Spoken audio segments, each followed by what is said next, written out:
उन्होंने पीएसआई को फ़ोन करा, लेकिन पीएसआई मस्जिद के वहाँ से 100 मीटर तक के 1.5 घंटे में पहुँचा। अगर वो उसी टाइम पहुँच जाता और टोले को ये लोग बेर बिखर करते तो ये इतनी बड़ी घटना को अंजाम न दिया गया होता। उस शख्स का नाम है प्रेम वसावा, भैया है लेकिन वसावा अटक लगाता है। वो एक आदमी आने से हमारे 20-25 साल की जो हिंदू मुस्लिम भाईचारा था वो एक दिन में ख़त्म हो गया।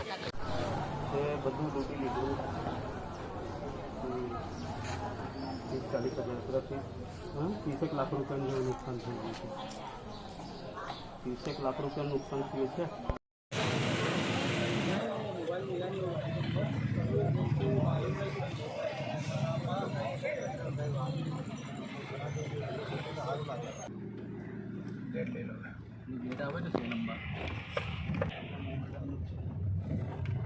હવે બંધ ગામ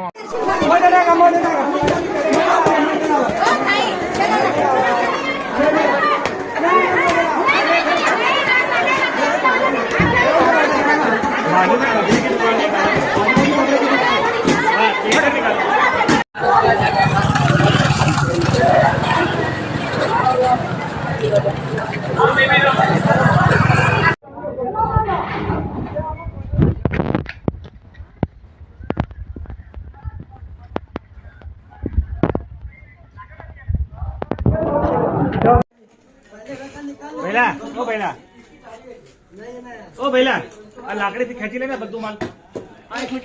લાકડીથી ખેંચી લે। मेरा नाम अनिल नवाब कुरैशी हूँ। मैं रहता हूँ जमात रोड में और दुकान मेरी शिवाजी चौक में आई है। आज 20-25 साल से शिवाजी चौक में मेरी दुकान चल रही है। हमारे हिंदू मुस्लिम का दुकान पे भाईचारा अच्छा तरीके से है, लेकिन एक आदमी आने से हमारे गांव में माहौल ख़राब हो गया है। और उस शख्स का नाम है प्रेम वसावा, भैया है लेकिन वसावा अटक लगाता है। वो एक आदमी आने से हमारे 20-25 साल की जो हिंदू मुस्लिम भाईचारा था वो एक दिन में ख़त्म हो गया। एक दिन में ख़त्म हो गया है। और मैं सुबह में 7 बजे दुकान पे गया था। उसके बाद में 10 बजे के अंदर उधर से भागते दौड़ते लोग आए तो मैं दुकान पे बंद करके घर पे आया। घर पे आने के बाद में मेरे को फ़ोन से मालूम हुआ कि भाई आपकी दुकान जलाई गई है। तो मैं दुकान पे शाम में जाके देखा तो वहाँ बहुत कुछ नुकसान हुआ था मेरी दुकान पे, चाकी लारी पे। बस इतना कहना चाहता हूँ मैं। मेरा नाम सोहराब है, बिरयानी की दुकान है और मस्जिद के पास में है। और मेरी चाइनीज़ की लारी सब तोड़ फोड़ दी है और काउंटर सब फेंक दिए और पत्थर बहुत मारे। फिर दुकान बंद करके हम चले आए इधर रूम पर। और किसी को लगा करार कुछ नहीं आपके यहाँ? नहीं, हमारे यहाँ लगा नहीं है। चाइनीज़ की लारी तोड़ दी है और काउंटर सब फेंक दिए उठा के। और जो है पत्थर वत्थर बहुत मारे सब दुकान पे। और सर आसपास कोई सीसीटीवी नहीं, वो सामने कैमरा था आगे, कुछ चौकड़ी पे था, अपनी दुकान मस्जिद के सामने ही एकदम। और पास में जो घर था उस पर कांच वाँच सब तोड़ दिए, पत्थर मारे सब चढ़ के। और फिर पुलिस वाले जो थे वो हम लोग को भगा रहे थे। पुलिस ने आपकी मदद नहीं की? हमारी मदद नहीं की और हम लोग को, मुसलमान लोग को सबको भगा रहे थे। और उन लोग को मौका मिला, वो बरोबर चलाए पत्थर और तोड़ फोड़ के।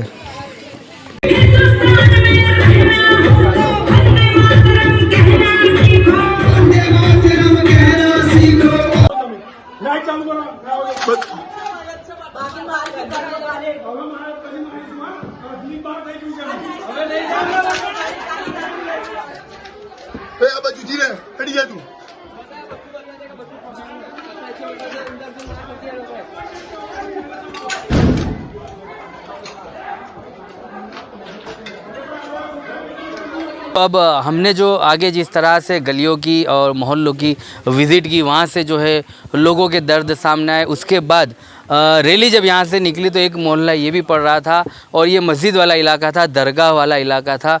वहाँ पर भी कुछ लोग जो है यहाँ पर एक चौराहा लगा कर बैठे हैं, क्योंकि यहाँ पर जो है धारा 144 लगी है। ये लोग जो है इन्हें परमिशन नहीं है एक साथ इकट्ठा होने की, बाहर निकलने की। तो सीधा हम एक एक दो करके यहाँ पे लोगों से सवाल लेंगे कि गांव के हिंदुओं से इनकी आपस में कोई बहस नहीं, आपस में कोई झगड़ा नहीं है, सब कौमी एकता इखलास के साथ रहते हैं। यहाँ पर एक सामाजिक आगेवान मौजूद है जिनसे हम बात करेंगे कि क्या कुछ हुआ था उस वक्त और अब ये लोग क्या चाहते हैं प्रशासन से, और कब ये जो यहाँ की सेलम्बा की जो गाड़ी है पटरी पर आएगी। मेरा नाम इस्ताक अली कादरी है। मैं यहाँ का मुस्लिम समाज का आगेवान हूँ। 28 तारीख के दिन मिलाद का जुलूस ख़त्म हुआ और ख़त्म भी एकदम बहुत शांति तरीके से हुआ। उसके बाद हमारा जो खाने का नियाज़ का प्रोग्राम था वो भी अच्छे तरह से हुआ। शाम हो गई, सबके घर पे थे। मुझे रात को वही 28 की रात को मेरे पे पाटिल साहब का रात को 10 बजे फ़ोन आया कि आप कहाँ पे हो। तो मैंने बताया हम घर पे हैं। तो आप एक काम करिए, आप मुस्लिम समाज के 5 आगेवान लेके जो पुलिस चौकी है सलाम्बे में, अब वहाँ आ जाइए, आपका कुछ काम है।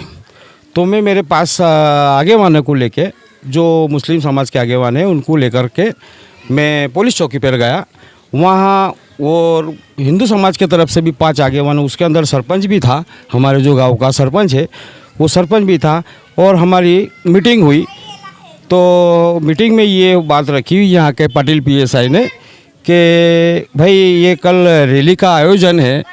तो हमने बोला भाई तुम हमको नींद में से रात को 10 बजे उठा के ये बता रहे हो कि कल सुबह 8:30 बजे का टाइम बता रहे हो कि सुबह में 8:30 बजे कुईदा में होके जमादार फली होके ने बाज़ार के और ये रैली बजरंग दल की शौर्य रैली का प्रोग्राम है। तो हमने पाटिल साहब को बताया कि पाटिल साहब रात को 10 बजे आप बता रहे हो और 25 साल से आज तक यहाँ से ना कोई शादी वाले भी अगर जाते हैं तो मस्जिद के पास आके वो गाना बजाना बैंड बाजा सब बंद करते हैं।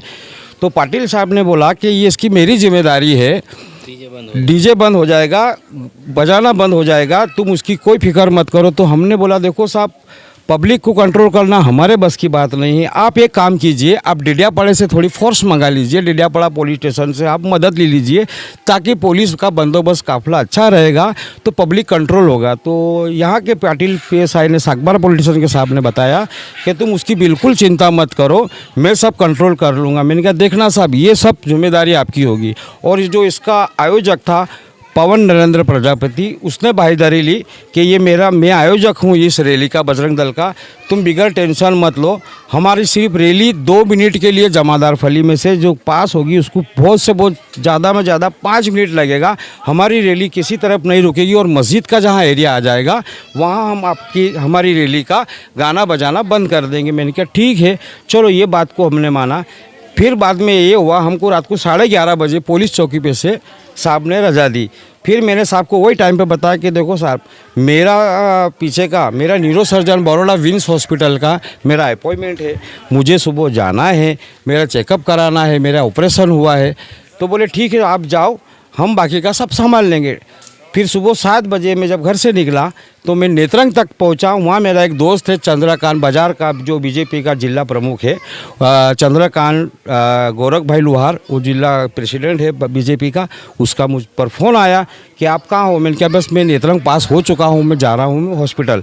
तो उसने बोला तू एक काम कर, तू जल्दी रिटर्न आ जा, यहाँ थोड़ा प्रॉब्लम हो गया है और मस्जिद के आगे पथराव हुआ है। मुझे उसने हकीकत में ये दूसरा कुछ बताया नहीं। मैंने कहा यार मेरा अपॉइंटमेंट लिया है, मेरे को जाना है। तो बोले तू कोई टेंशन मत ले, 2 दिन बाद जाके तेरा अपॉइंटमेंट करवा लेना। तो मैं नेत्रंग से यहाँ आते आते मुझे 12 बज गए और ये रैली सुबह 8:30 बाद में यहाँ के पता चला मुझे, यहाँ के लोकल आदमी से, यहाँ के कुछ अग्रणियों से, कुछ प्रशासन से पता चला कि जो 8:30 बजे का टाइम दिया था PSI पाटिल साहब ने कि 8:30 बजे का टाइम है, इन्होंने जानबूझ के उस रैली को 10 बजा दिए, जहाँ से भातीजी महाराज के वहाँ से स्टार्ट होना था। उन्होंने 10:30 बजे वहाँ से 10 बजे स्टार्ट किया और यहाँ पर आके जो हमारा रात में कंडीशन हुआ था, हमारी शर्तें नक्की हुई थी और शांति समिति मीटिंग में टाइम तय हुआ था कि मस्जिद एरिया आएगा तो हम वहाँ पर बंद कर देंगे। लेकिन इन्होंने वहाँ पर PSI की मौजूदगी के अंदर इन्होंने बंद नहीं किया। PSI का काम था कि अगर जब अपनी जिम्मेदारी थी, और जो इसका आयोजक था पवन प्रजापति, उसने भी उसको प्रोत्साहन नहीं दिया। और प्रेम उर्फ वसावा वो जात का भैया है और उसकी मदर वसावा है, लेकिन वो उसकी मदर की कास्ट लगाता है। तो उसका बाप बिहार का भैया है, उसकी माँ आदिवासी है, तो उसकी माँ क्या कास्ट लगा के वो काम कर रहा है। उसका पूर्व आयोजित आज से 4 महीने से उसका काम चल रहा था कि सलाम्बे के अंदर दंगे के अंदर किस तरह से भड़काया जाए, किस तरह से ये गाँव को फना फिल्ला करा जाए। फिर यहाँ से रैली जैसी यह हुई, कंकरी चाला हुआ। कंकरी चाला होने के बाद मस्जिद के ऊपर पथराव थोड़ा हुआ, दरगाह के ऊपर पथराव हुआ, माशाल्लाह करके रोड पे बिल्डिंग है उसके कांच माच फोड़े गए। फिर मंदिर के आगे इन्होंने जय श्री राम के नारा मारते मारते बाज़ारों में गए। उन्होंने पहली दुकान टारगेट करी जमजम स्टोर, और उसके बाद में रहीम उस्मान की 2 बाइकों को रोड पे निकाल के जलाया गया। उसके आगे गए बाज़ारों में, जिसे जैसे गए एकल दोक्कल जो दुकान थी मोमेडनों की, उसको इन्होंने पहले तो लूटा गया। किसकी मौजूदगी में लुटकाया गया? प्रेम वसावा उर्फ भैया के मौजूदगी में। वो इतना होशियार बजरंग दल का कार्यकर्ता है कि उसने दूर से, कि कोई कैमरे में मैं ना आ जाऊं, उसने दूर से इशारा करता गया और पब्लिक को बताता गया कि पहले लूटो, पहले तुम्हारा काम कर लो, फिर दुकान को जला दो, ताकि प्रशासन को मालूम पड़े कि सिर्फ दुकान जली है, अंदर से कुछ नहीं, पहले लूटे गया माल, फिर उसको जलाया गया। तो मेरे आपकी मीडिया के माध्यम से मैं कहना चाहता हूँ, प्रशासन को आने में 2 घंटे लग गए। जब ये बनाव बन रहा था तो यहाँ के जो बाज़ार के जो दुकानदार थे, मुस्लिम समाज के आगेवान थे, उन्होंने पीएसआई को फ़ोन करा, लेकिन पीएसआई मस्जिद के वहाँ से 100 मीटर तक के 1.5 घंटे में पहुँचा। अगर वो उसी टाइम पहुँच जाता और टोले को ये लोग बेर बिखर करते तो ये इतनी बड़ी घटना को अंजाम न दिया गया होता। तो मेरे प्रशासन, तो जैसे आपका रातीबला में हमारे सुंबे साहब की कामगिरी अच्छी थी, आईजी साहब भी फ़ौरन बड़ौदा से आ गए, दूसरे एक छोटाउदेपुर आईजी एसपी आए, इम्तियाज शेख आए, जैसा जैसा एलसीबी काफिला आ गया, एसओजी काफिला आ गया, पुलिस प्रशासन ने ताबड़तोड़ इस गांव के ऊपर कंट्रोल करा। हम पुलिस प्रशासन की भी तारीफ़ करता हूं मैं कि उसने इतना कंट्रोल करा। आज 25 साल से सेलम्बा के अंदर हिंदू मुस्लिम का इतना भाईचारा है कि आज तक इनके गणपति के अंदर मुस्लिम समाज जाती है और हमारे मुहर्रम ताजिए के अंदर हिंदू लोगों की हाजिरी रहती है। आज तक हमारे गांव में कोई ऐसा अनिच्छा बनाव नहीं बना, लेकिन एक आदमी के आने से, जो प्रेम वसावा उर्फ भैया है, उसी ने ये गांव को पिछले 4 महीने से ऐसा उसकेरा बच्चों को, जो यंग बच्चे हैं, उनको इतना उसकेरा कि उनके दिमागों में एक ही चीज़ भरी कि बस मुसलमानों को ख़त्म किया जाए।